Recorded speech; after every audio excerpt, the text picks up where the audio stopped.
My friends, there comes a time in the journey of every nation when it must stand tall and declare to the world that its sovereignty is beyond negotiation.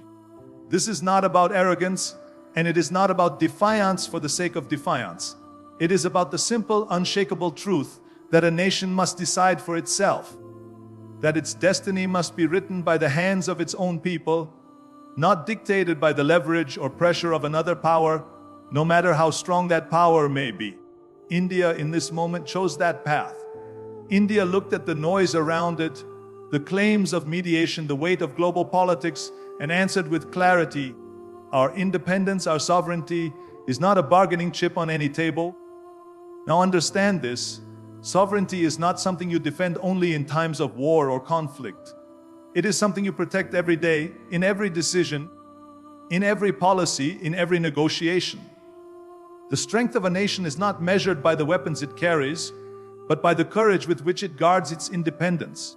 And when India said no to outside interference, it was not just saying no to one leader or one proposal. It was saying no to the very idea that someone else could own a piece of its decision-making. That is what true strength looks like. Think about it. How many times in history have we seen nations compromise their dignity, allow themselves to be bent under pressure, only to regret it later? Because once you allow others to dictate your terms, you lose control of your future. You lose the very identity that makes your nation unique. India did not fall into that trap. It did not seek approval. It did not ask for permission. It did not wait for validation. It acted on its terms, and that, my friends, is the mark of a sovereign people. This is not about hostility toward others, but about respect for oneself. Because if you do not respect your own sovereignty, why should anyone else respect it? If you do not draw the line and say, this is ours, this is sacred, this is not negotiable, then the world will keep pushing that line further back. But when you stand firm, when you say, we decide, we choose, we act, then the world has no choice but to respect you. That is the truth India reminded everyone of in this moment. And let us not, sovereignty is not something gifted, it is something earned. Earned through centuries of struggle, earned through sacrifices of those who came before, earned through the determination of people who refused to bow down. For India, sovereignty was won after years of colonial rule, after battles fought not only on the ground, but also in the hearts of millions who refused to give up their dream of freedom. How could such a nation ever hand over even a fraction of its decision-making power to someone else? It is not just politics. It is history, it is identity, it is pride. The easy path would have been to nod politely, to accept the so-called mediation to avoid confrontation. But the easy path is rarely the right path. Strength comes not from choosing comfort, but from choosing what is right. And what India chose was to remind the world that its sovereignty is not up for debate. That no pressure, no leverage, no promise of favors could make it compromise what its people had fought for, what its people had built, and what its people will continue to protect. This is also a message for every individual listening today. Sovereignty is not only for nations, it is also for people. Your sovereignty is your self-respect, your independence, your ability to make decisions about your life. If you allow others to control your path, to dictate your choices, then you lose the essence of who you are. But if you stand firm, if you decide that your dignity is not for sale, then no amount of pressure can bend you. That is the same principle India lived by, and it is a principle each of us can live by too. So let us take this lesson forward. Let us remember that sovereignty is not just a word in a constitution, not just a clause in a treaty, not just a talking point in diplomacy. It is the soul of a nation, the very heartbeat of its people. And when a nation like India says to the world, we act on our terms, it is not just making a political statement, it is affirming its very existence, its identity, and its future. That is the power of sovereignty. That is the power of standing tall. And that is why, in this moment, India has shown the world not weakness, not defiance, but strength. The strength of a people who know that their freedom is not negotiable. My friends, when two nations meet, when leaders sit across the table, the measure of that relationship should never be one of dominance and submission. True strength does not come from one side pressing down while the other bends. True strength comes from mutual respect, from understanding that both sides bring value, that both sides deserve equality, and that both stand taller when they stand together. This is what India demonstrated when it refused to be swayed by pressure, when it made it clear that any partnership must be built on strength, not weakness. The world often tries to paint leverage as power. If one nation can twist the arm of another, if it can force a concession, that is seen as victory. But what kind of victory is that? A victory built on coercion is not victory at all. It is exploitation. And exploitation never lasts. What lasts is cooperation. What lasts is respect. What lasts is the recognition that true partnerships can only survive when both sides stand on their feet, not when one is forced to its knees. India, in this moment, rejected the notion of leverage. It told the world that it would not accept terms presented as favors, that it would not let its choices be defined by the weight of another's demands. Now let us think about strength for a moment. Strength is not bullying. Strength is not intimidation. Strength is not the ability to impose your will on someone else. That is insecurity dressed as power. Real strength is knowing who you are, knowing what you stand for, and having the confidence to walk into any room without fear of losing yourself. India showed that kind of strength.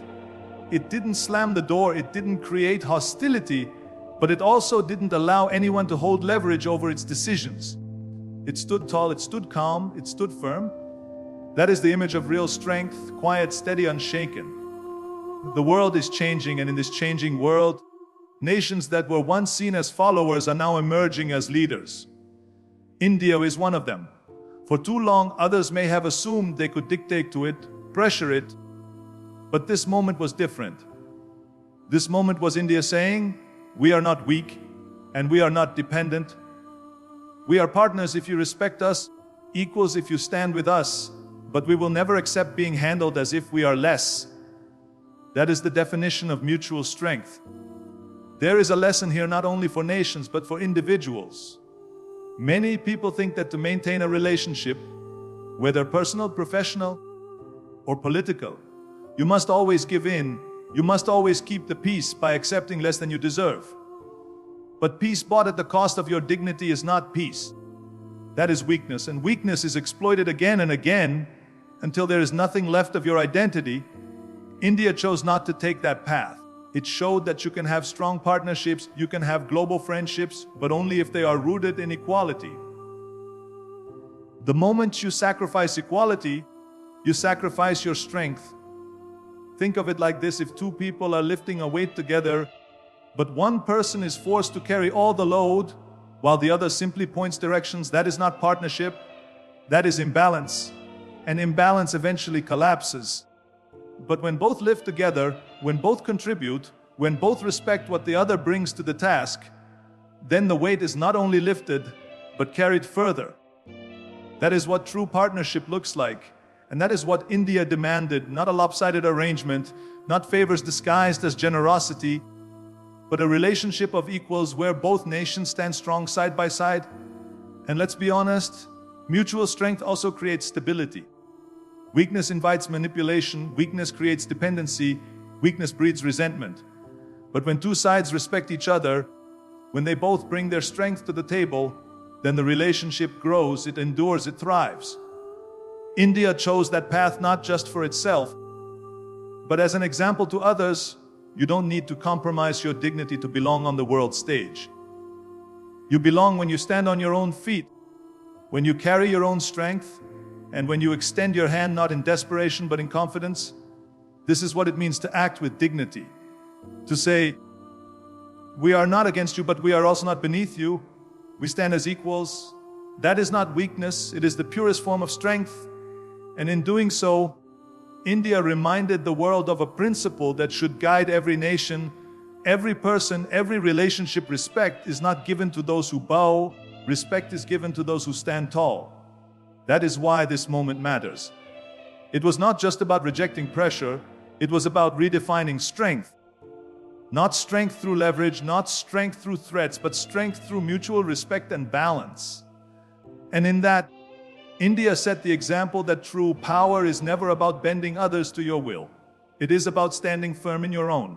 Peace, my friends, is a word we all love to hear. Nations talk about it, leaders campaign for it, and people everywhere long for it.